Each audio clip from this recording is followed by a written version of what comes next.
Bismillahirrahmanirrahim. Assalamualaikum warahmatullahi wabarakatuh. Selamat pagi anak-anak. Alhamdulillah pada hari ini kita masih diberi kesempatan untuk melaksanakan pembelajaran sosiologi secara online. Sebelum kita mulai pembelajaran, seperti biasa, Ibu minta anak-anak untuk duduk yang manis, siapkan buku catatan dan alat tulisnya, kemudian berdoa terlebih dahulu ya. Mudah-mudahan apa yang akan kita pelajari hari ini bermanfaat untuk kehidupan kita sehari-hari. Amin. Di pertemuan hari ini, kita masih membahas materi bab 4 mengenai konflik dan kekerasan. Kita masih di materi konflik sosialnya ya anak-anak. Setelah sebelumnya di pertemuan minggu lalu kita sudah membahas mengenai konsep, pengertian, dan faktor penyebab konflik.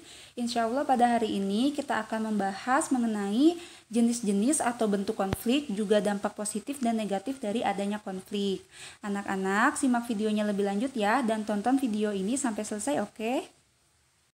Nah, anak-anak, ternyata konflik itu dibedakan menurut kategori-kategori tertentu.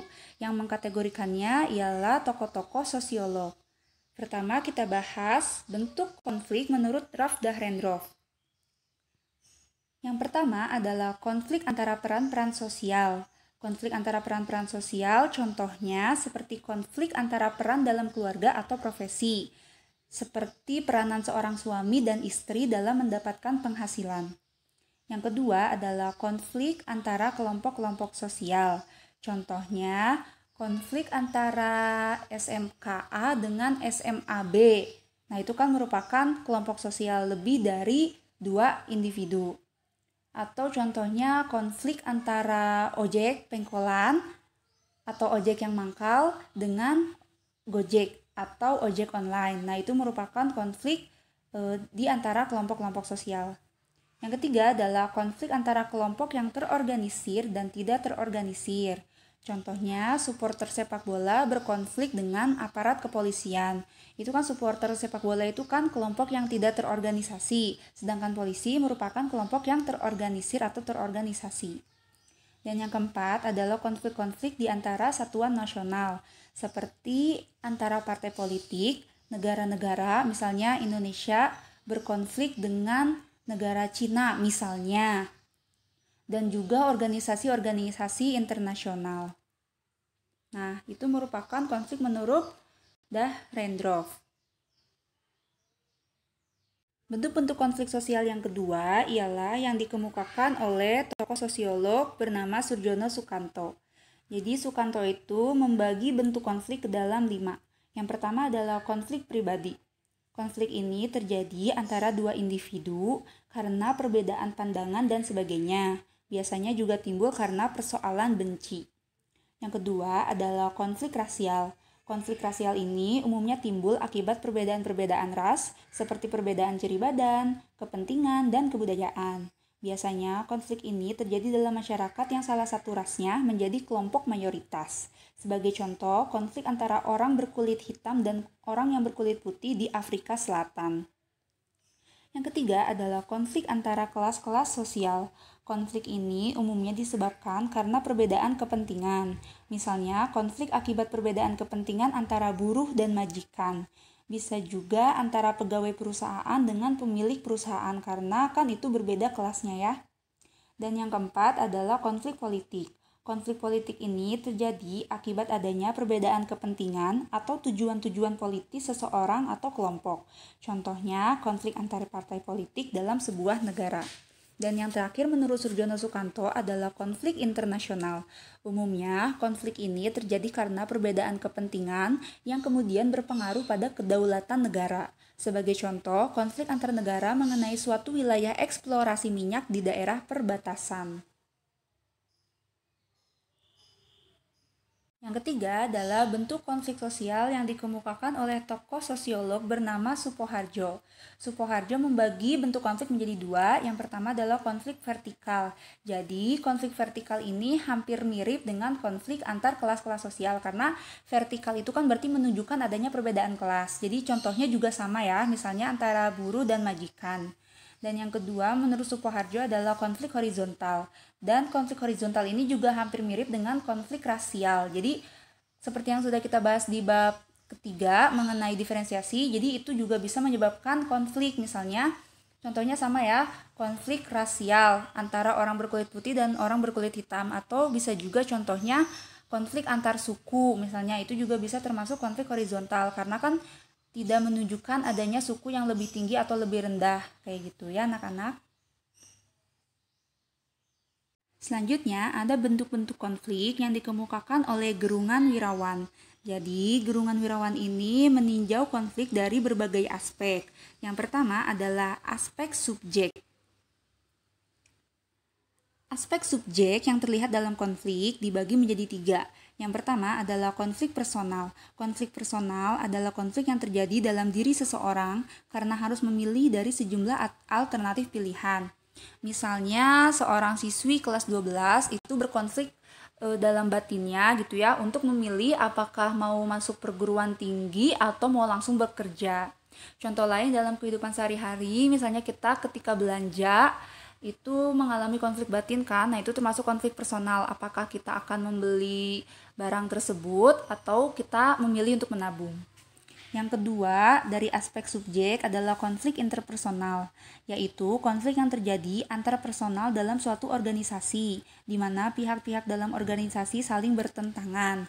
Misalnya di suatu organisasi OSIS misalnya. Nah, ada beberapa anggota yang berkonflik. Nah, itu merupakan konflik interpersonal. Yang ketiga adalah konflik interest. Konflik interest ini berkembang dari konflik interpersonal di mana para individu dalam organisasi memiliki ketertarikan yang lebih besar dari ketertarikan organisasi sehingga mempengaruhi aktivitas organisasi. Misalnya karena ada siswa yang punya konflik di dalam OSIS, akhirnya dia membawa-bawa konflik di dalam OSIS itu keluar, misalnya sampai musuhan ketika di luar kelas kayak gitu. Nah, itu merupakan konflik interest. Selanjutnya, Gerungan Wirawan juga membagi konflik dalam aspek substantif yang dibagi menjadi 2, yaitu konflik realistis dan non-realistis. Nah, kalau konflik realistis itu berasal dari kekecewaan individu atau kelompok terhadap sistem dan tuntutan-tuntutan yang terdapat dalam hubungan sosial. Para karyawan yang mengadakan pemogokan melawan manajemen perusahaan itu merupakan contoh dari konflik realistis. Nah, sedangkan konflik non-realistis adalah konflik yang bukan berasal dari tujuan-tujuan persaingan yang antagonistis atau berlawanan, melainkan dari kebutuhan pihak-pihak tertentu untuk meredakan ketegangan. Dalam masyarakat tradisional, pembalasan dendam lewat ilmu gaib merupakan bentuk konflik non-realistis. Demikian juga dengan upaya mencari dalam tanda kutip kambing hitam yang sering terjadi dalam masyarakat yang telah maju. Nah, itu merupakan contoh dari konflik non-realistis. Selanjutnya, Gerungan Wirawan juga membagi konflik dalam aspek keluaran yang dibagi menjadi 2, yaitu konflik konstruktif dan juga konflik destruktif. Konflik konstruktif itu konflik dalam rangka mencari dan mendapatkan solusi. Misalnya DPRD itu rapat mengenai suatu kebijakan, itu kan pasti ada sedikit konflik nih, tapi dalam memutuskan kebijakan tersebut itu bersifat konstruktif karena untuk mencari dan mendapatkan solusi, atau dalam tanda kutip itu konstruktif itu lebih membawa hal yang positif. Nah, sedangkan konflik yang destruktif yaitu konflik yang tidak menghasilkan atau tidak berorientasi pada solusi, cenderung untuk mengacaukan, ingin menang sendiri dan hanya saling menyalahkan. Jadi dalam tanda kutip kalau konflik destruktif itu lebih bersifat negatif. Dan yang terakhir adalah aspek kehidupan karena keterbatasan sumber daya alam. Jadi misalnya sumber daya alam itu kan cenderung terbatas ya. Nah, biasanya seseorang itu atau suatu kelompok itu memperebutkan sumber daya alam yang terbatas tersebut. Misalnya di suatu daerah itu sedang krisis air bersih. Nah, otomatis masyarakat itu saling memperebutkan ketika air bersih ada misalnya bantuan dari luar. Nah, itu biasanya kan terjadi konflik atau terjadi rebutan dan itu bersifat negatif ya. Nah, itu merupakan bentuk-bentuk konflik menurut Gerungan Wirawan. Ada beragam konflik bergantung dari sudut pandangnya, sehingga jika dipandang dari aspek perilaku terhadap sasaran, maka konflik terdiri atas 4 kategori yang diklasifikasikan menurut Novi Susan. Yang pertama adalah prakonflik. yaitu ada perbedaan tetapi belum menjadi sumber konflik. Misalnya kita dengan teman kita atau saudara kita itu memiliki perbedaan, tetapi perbedaan tersebut belum menjadi sebuah konflik. Yang kedua adalah konflik tertutup atau laten, yaitu konflik tersembunyi atau tidak muncul di permukaan tetapi terus berlangsung. Misalnya ketika kita berkonflik dengan teman atau saudara, kita biasa-biasa aja nih, tapi kita punya perasaan yang gak enak, jadi kita agak membatasi gitu, tapi kita tetap menjalin hubungan baik-baik saja, cuman ada perasaan yang gak enak gitu ya. Yang ketiga adalah konflik permukaan atau emerging, yaitu konflik yang tampak atau muncul hanya karena kesalahpahaman atas sasaran yang ingin dicapai. Misalnya ketika kita konflik sama teman atau saudara itu nih, misalnya kita mulai ngegas nih, nah itu berarti kan mulai terjadi kesalahpahaman atas sasaran yang ingin dicapai. Dan yang keempat adalah konflik terbuka atau manifest, yaitu konflik atau pertentangan yang sangat nyata dan berakar sangat mendalam.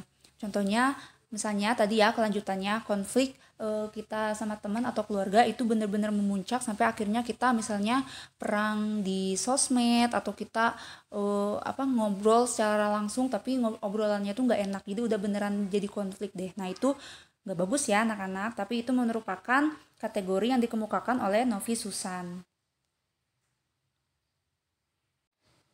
Selanjutnya kita akan bahas mengenai dampak konflik sosial. Jadi anak-anak, konflik itu tidak hanya memiliki dampak negatif tetapi ada juga dampak positifnya. Kita bahas dari dampak positif konflik terlebih dahulu ya. Yang pertama adalah meningkatkan solidaritas antar kelompok yang bertikai. Jadi biasanya setelah terjadi konflik, justru si kelompok-kelompok yang bertikai itu malah semakin meningkat solidaritasnya. Contohnya aja dalam lingkup terkecil, misalnya di dalam sebuah keluarga, seorang suami dan istri berkonflik atau bertengkar. Tetapi ketika konflik tersebut sudah mereda, sudah selesai, sudah mendapatkan jalan keluarnya, justru antara suami dan istri tersebut malah saling menyayangi, misalnya kayak gitu. Yang kedua adalah menyempurnakan norma dan memunculkan norma baru yang berlaku dalam masyarakat. Misalnya ada konflik antar supporter sepak bola. Contohnya aja ya, konflik antara Bobotoh Persib dan juga The Jackmania. Nah, setelah konflik antar supporter itu berlangsung, pastikan sesudahnya dicarikan jalan keluarnya. Misalnya si ketua Bobotoh atau si ketua The Jack-nya itu dipertemukan. Nah, terus dibahaslah jalan-jalan keluarnya harus bagaimana. Nah, itu akan menyempurnakan norma dan memunculkan norma baru. Misalnya ketika nanti nonton sepak bola ada aturan baru nih, penonton gak boleh membawa alat tajam misalnya, atau penonton tidak boleh menyuarakan yel-yel kayak gitu. Nah, itu berarti memunculkan norma baru atau aturan baru ya. Yang ketiga adalah sebagai sarana untuk mencapai keseimbangan antar kelompok dalam masyarakat. Jadi setelah terjadi konflik itu kan pasti dicarikan jalan keluarnya nih. Nah, jalan keluarnya itu harus yang seimbang, tidak boleh memihak salah satu pihak. Nah, jadi ketika sudah terjadi konflik itu sebagai sarana untuk mencapai keseimbangan antar kelompok. Jadi imbang gitu ya, nggak ada kelompok yang diuntungkan dan tidak ada kelompok yang dirugikan dari adanya konflik yang terjadi. Dan yang keempat adalah konflik dapat memperjelas aspek-aspek kehidupan dalam masyarakat. Contohnya misalnya konflik yang terjadi di Indonesia yang sangat besar yang terjadi pada tahun 97. Nah, itu kan memperjelas aspek-aspek kehidupan dalam masyarakat, mana yang boleh dilakukan oleh rakyat, mana yang boleh dilakukan oleh pemerintah, mana yang tidak boleh dilakukan oleh pemerintah, mana yang tidak boleh dilakukan oleh rakyat. Jadi itu memperjelas aspek-aspek kehidupan dalam masyarakat. Nah, itu tadi dampak positif konflik. Selanjutnya kita akan membahas mengenai dampak negatif konflik. Yang pertama adalah munculnya keretakan antar individu ataupun kelompok sosial. Udah jelas ya, misalnya ketika kita berkonflik dengan teman atau keluarga ataupun kelompok lain di luar sana, itu pasti hubungan kita dengan yang berkonflik dengan kita itu pasti ada kerenggangan atau ada keretakan. Misalnya kita jadi segan untuk bergabung, segan untuk mengajak bicara. Nah, itu merupakan dampak negatif konflik. Yang kedua adalah kerusakan sarana dan prasarana masyarakat serta timbulnya korban jiwa. Ini udah jelas ya, misalnya contoh tadi ya, konflik Bobotoh dan The Jack itu nanti kan sarana prasarana yang ada di lapangan sepak bola itu malah jadi rusak. atau juga timbulnya korban jiwa gitu ya. Ada salah satu korban yang sampai meninggal dunia dari adanya konflik tersebut. Nah, itu merupakan dampak negatif juga. Yang ketiga, memunculkan dominasi kelompok pemenang. Nah, ini juga dampak negatif ya, karena biasanya ketika ada yang menang di antara dua pihak yang berkonflik, itu biasanya yang menang itu justru malah mendominasi kelompok yang kalah gitu. Nah, itu merupakan dampak negatif karena kan gak seimbang jadinya ketika ada kelompok yang lebih mendominasi mah. Dan yang terakhir adalah mengubah kepribadian individu yang terlibat dalam konflik. Jadi konflik itu bisa mengubah kepribadian seorang individu karena mungkin karena sudah terbiasa berkonflik terus, itu pasti kepribadiannya kan bisa jadi negatif atau bisa jadi terbawa-bawa oleh lingkungan atau situasi. Nah, itu juga merupakan dampak negatif dari konflik. Nah, sekian anak-anak, kita hari ini sudah membahas mengenai dampak konflik sosial, baik positif maupun negatif. Kita juga sudah membahas mengenai bentuk-bentuk konflik sosial. Nah, untuk anak-anak, jika ada yang belum dipahami mengenai dua submateri ini, kalian boleh ajukan pertanyaannya di grup ya. Lalu kita akan diskusikan bersama mengenai jawabannya, oke? Nah, anak-anak, untuk materi pada pertemuan hari ini, Ibu cukupkan sekian. Jangan lupa dibaca-baca lagi ya. Terima kasih untuk anak-anak yang sudah menyimak video ini sampai selesai. Mudah-mudahan kalian senantiasa diberi kefahaman dan juga diberi kesehatan. Terima kasih. Wassalamualaikum warahmatullahi wabarakatuh.